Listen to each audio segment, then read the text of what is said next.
ഞാൻ രണ്ട് കാര്യങ്ങൾ ചോദിക്കട്ടെ. ഇപ്പോൾ നമ്മൾ അന്തർദേശീയ വിഷയങ്ങൾ നമ്മുടെ നാട്ടിൽ ചർച്ച ചെയ്യണം. ഇപ്പോൾ രമേഷ് പിഷാരടിക്കെതിരെയുള്ള LDF-ന്റെ ഒരു ക്യാമ്പയിൻ പലസ്തീൻ വിഷയത്തെക്കുറിച്ച് ചർച്ച ചെയ്യേണ്ട എന്നൊരു നിലപാട് സോഷ്യൽ മീഡിയയിൽ പണ്ട് എടുത്തിരുന്നു. താങ്കൾക്ക് എന്താ നിലപാട്?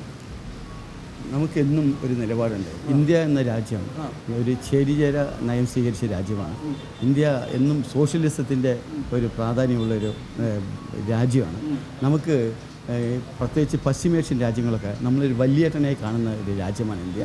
നമ്മുടെ വാക്കുകൾക്ക് ഒരുപാട് വില നൽകുന്ന രാജ്യമാണ്. സഹോദരങ്ങളെന്ന് വെച്ചാൽ അവർ കൂടപ്പിറപ്പുള്ളമാതിരി കാണുന്ന. അപ്പോൾ നമ്മൾ എന്നും അങ്ങനെ എപ്പോഴും നമ്മൾ നമ്മുടെ ഒരു നയം എന്ന് പറയുന്നത് സാമ്രാജ്യത്വ ശക്തികൾക്കൊപ്പമല്ല.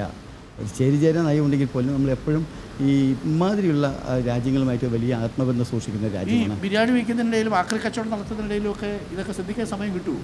നമ്മളൊരു സാമൂഹ്യ ജീവിയല്ലേ, നമുക്കിതൊക്കെ വേണ്ടേ?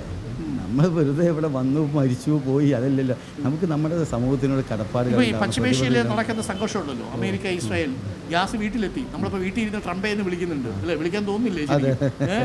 ട്രംപിൻ്റെ വാക്ക് പഴയ ചാക്ക് പോലെ. കാരണം നമ്മളുടെ മേഖലയിൽ എത്രങ്ങാനും കടകൾ അടഞ്ഞു കിടക്കുന്നത്, ഒരുപാട് സ്ഥാപനങ്ങൾ അടഞ്ഞു കിടക്കുന്നു, ഒരുപാട് പേരുടെ തൊഴിൽ ബാധിക്കുന്നു.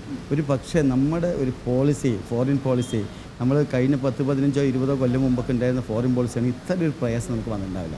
നമ്മളെ വിളിച്ച് ഹോർമൂസ് തുറന്നു നിന്ന് പൊയ്ക്കോളൂ, ഇന്ത്യയിൽ പൊയ്ക്കോളൂ എന്ന് പറയുന്നതിന് നമ്മൾ മറ്റ് കേണപേക്ഷിച്ചിട്ട് പോകേണ്ട ഒരു അവസ്ഥയൊന്നും എത്തേണ്ടതായിരുന്നില്ല. ഒരുപാട് നമ്മുടെ ഫോറിൻ പോളിസികളിൽ മാറ്റങ്ങൾ കൊണ്ടുവരേണ്ടതുണ്ട്. നിങ്ങൾ എത്ര വരെ പഠിച്ചിട്ടുണ്ട്? 8ാം ക്ലാസ് വരെ.